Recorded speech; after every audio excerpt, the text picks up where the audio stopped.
recently I've received a lot of requests regarding the linebacker position here with the Philadelphia Eagles. In particular, I've had a lot of you guys ask me if I would review the undrafted free agent from Michigan State, Ben Vansumeren. What I'll say is this. I think the best way of approaching this is to paint as wide a canvas as we can to encompass this position group in its entirety. And one of the best ways to start this conversation, in my point, is to talk about cap allocation at the linebacker spot and kind of how it all plays itself out. The difficulty is, man, they didn't do me any favors in terms of like going to Spotrac and going to over the cap because they got a weird way of accounting for this. To begin with, they're counting on ball and off ball together, and I don't think that's a fair assessment because most of us aren't here to talk about on ball linebackers. We're not here to talk about the overhangs. We're not here to talk about what I referred to them as when I coached. When I played, we called them stud backers. We're not here for that position group. We're really talking about stacked off ball linebackers. But here's the thing. When you go to over the cap, what they have is the fifth lowest amount in the entire NFL, with that cap total being $13,080,210. Put another way, the average spending there is $1,868,000 But here's the problem. Go look at the Eagles roster. Go look at who they included. You can go click it and filter it, and you can see who they're including in it. The first thing I'm going to tell you is they left people off. Like, the most egregious thing they left off was Patrick Johnson, which you can't account Hassan Reddick and Kyron Johnson and then leave Patrick Johnson off your list. That makes no sense. I think they honestly just forgot the young man played for the Philadelphia Eagles. But in addition to that, they also didn't include people like Christian Ellis, who is an actual stacked off-ball linebacker. And then for reasons of like not knowing the contract yet, they left off Nolan Smith. So here's what I did, guys. When I put all those guys together and I did the math, I came out to a $15,676,678 marker with an average per player cost of $1,567,667.80. Here's the problem.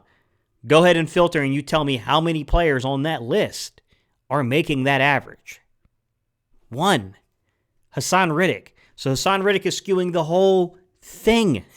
So that's where I had to get into this conversation to say, strip away these on-ball guys. We have to take out Kyron Johnson. We have to take out Nolan Smith. We have to take out Hassan Reddick. And now we have to add back in a player that they forgot to put in there, to be quite honest. They forgot to put in Christian Ellis, and we have to reaccount for this again.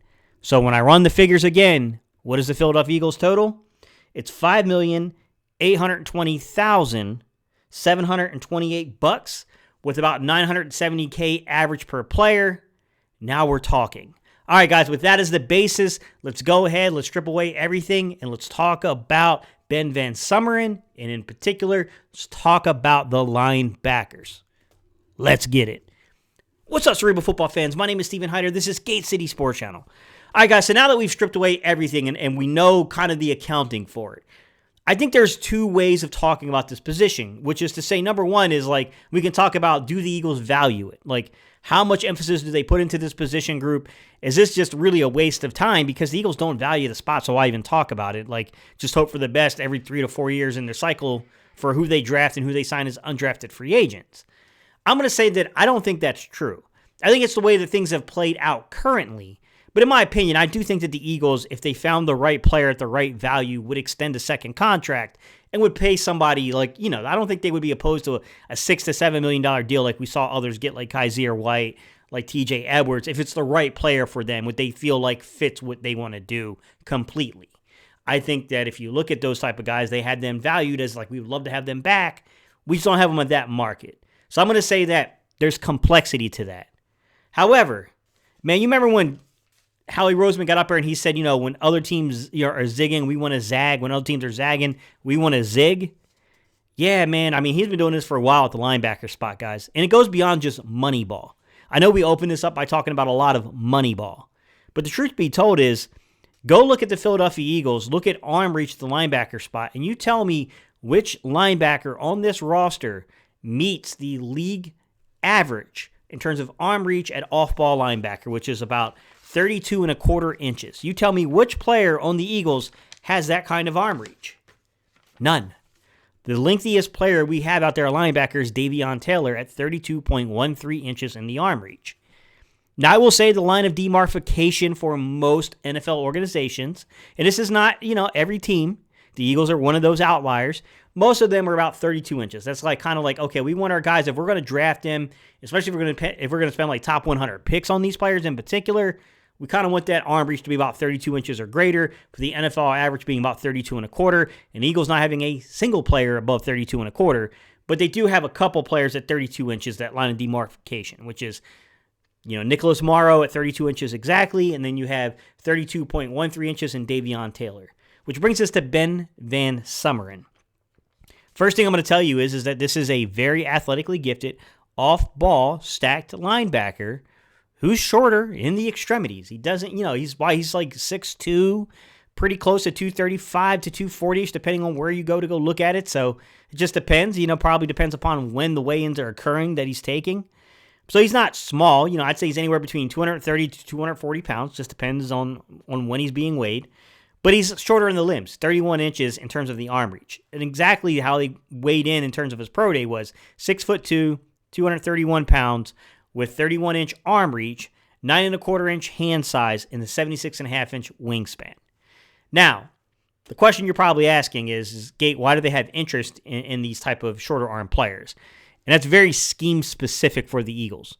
So where I thought the Eagles had got to get longer in the reach, they've got to get more rangier, lengthier defensive linemen, because I think that is a big deal when you're trying to create those proper 45-degree angles to hold your gap, especially if you're doing something like two gapping or gapping and a half, to where you may have to hold and maintain a gap and keep your linebackers clean.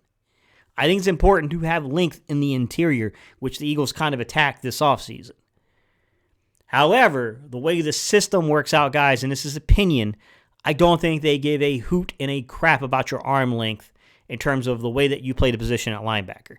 And to be fair to them, you do have guys like Luke Kuechly, who also had like 31-inch arms and was an absolute stud at the linebacker spot. Not to be confused with a stud linebacker, but you know what I mean. He was the deal, the real deal out there. So, for me, I think they're looking at these quick, twitched-up players. When I say twitched up, guys, I mean their first step is electric.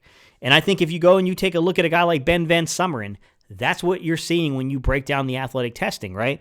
I don't care about the full 40s, guys. They're very much, I'm not saying they're useless. They're not useless, but they're not as useful as people think. What I do care about is the splits off of that 40. And when I see a guy that has a split of a 1-5-2-10 split with over a 41-inch vertical and an almost 11-foot broad jump, like a 131-inch broad jump, that dude is twitchy as crap. That is a very athletically gifted guy. As a matter of fact, when I broke it down compared to like Christian Ellis and Davion Taylor, this dude in terms of those twitch, the quick fiber reaction stuff, he's the twitchiest of those who have been measured. Now, to be fair to Nakobe Dean, I do not believe Nakobe Dean worked out at his pro day in that way. I'm also pretty sure he didn't run any of these type of drills at the combine because he had the injury, the pec injury, so he didn't participate in those things. So we don't really know Nakobe's numbers. But Ben Vansumeren is that kind of a twitchy athlete. Now, I know what you guys are going to ask me. Gate, do you really see this guy making the roster? I don't know, man. As twitchy as he is as a athlete, the explosive measurements, those explosive traits, as great as those numbers and those figures are, I will say his lateral movement numbers, they're not as impressive, guys. I mean, he didn't really put things up in those categories that made me feel good about him, especially like a 4.46 short shuttle. That's pretty bad for a linebacker. I'm not going to lie to you guys. That's like really, really bad. It's like bottom third almost bad. But he did put up a 7.103 cone, which is in the upper half of the league. It's right in that middle area to where you say, like, okay, like he's decent in that regard. So I don't know, guys. I mean, I think that anytime you're dealing with an undrafted free agent, anytime you're dealing with the back end of a roster, I mean, let's be real with what we're talking about. You better catch on special teams, and that's something I don't know about Ben Vansumeren, right? I mean, I will say he had about a 10% missed tackle rate, about 8 missed tackles on the season accounted for last year in college. I mean, he's got a tendency sometimes to not be explosive coming through the hole and just absolutely destroying dudes. It's not his game. His game's more based upon that twitch and that speed, and sometimes he can get caught getting a little handsy in the way that he tackles. With that said, this young man did throw up 29 reps on the bench. And I know that bench does not always translate to on-the-field strength. I mean, 29 reps at 225 pounds is certainly impressive. I mean, the guy's got some stamina. There's no doubt about that. However, I'll say that doesn't tell us if the guy can push 450 or 455 or, so forth and so. It doesn't tell us necessarily that, like, exactly how strong the guy is, just that, like, oh, he's in good shape. We know that about the young man. So how you test in terms of, like, on these drills, right, these track drills, to how you test in terms of the weight room, those things sometimes translate, but they don't always translate to actual play speed or play strength. And that's something that I cannot say. I do not know until we see him on the field.